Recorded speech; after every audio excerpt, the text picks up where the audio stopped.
जब ये साइफर का मुद्दा उठाया गया था तो ये भी सुनने को मिला था कि सिफारती सतह पर पाकिस्तान के साथ दीगर ममालिक जिनमें अमेरिका का नाम सामने आ रहा था कि ताल्लुकात खराब हुए हैं।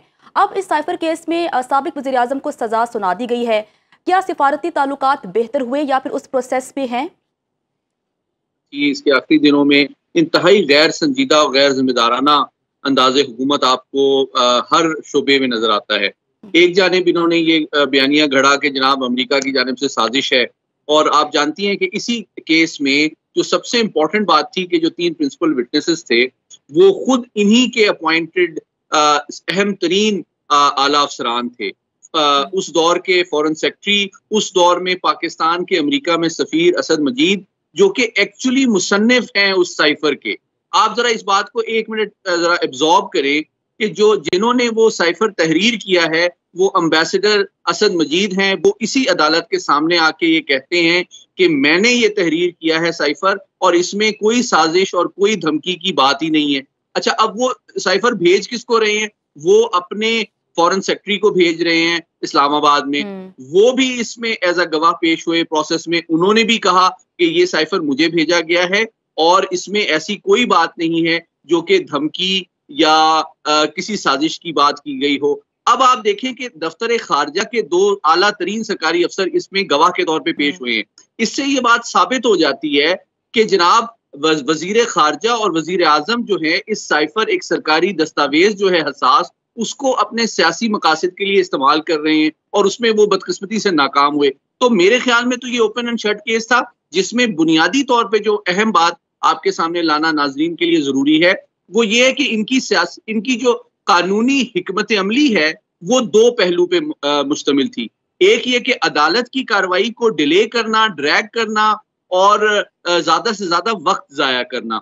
अच्छा, और बाहर अदालत के बाहर आके मीडिया के जरिए, प्रेस कॉन्फ्रेंसेस के जरिए, सोशल मीडिया के जरिए अदलिया के ऊपर सियासी दबाव डालना, उसकी कार्रवाई पे असरअंदाज होने की कोशिश करना, और जो जज है उसकी किरदार कुशी करना। तो मैं तो इससे कतई नजर के फैसला क्या आया है, मैं समझता हूं कि हमारी अदलिया के लिए ये एक अहम बात है, एक वाटरशेड मोमेंट है। आईनी और सियासी तारीख में ये फैसला बहुत अहमियत का हामिल इस वजह से है कि जिस तरह आप जानती हैं कि वाटरगेट स्कैंडल था, मोनिका लेविंस्की स्कैंडल था, जिसमें 2 अमरीकी सदूर मुलविस पाए गए। तो मैं समझता हूं कि आज की जजमेंट ये साबित करती है कि तमाम तर सियासी दबाव और डिलेइंग टैक्टिक्स के बावजूद हमारी अदलिया अब बतदरीज जो सियासी दबाव से बालातर हो के आईनी और कानूनी जो अपनी जिम्मेदारियां हैं वो पूरी कर रही है।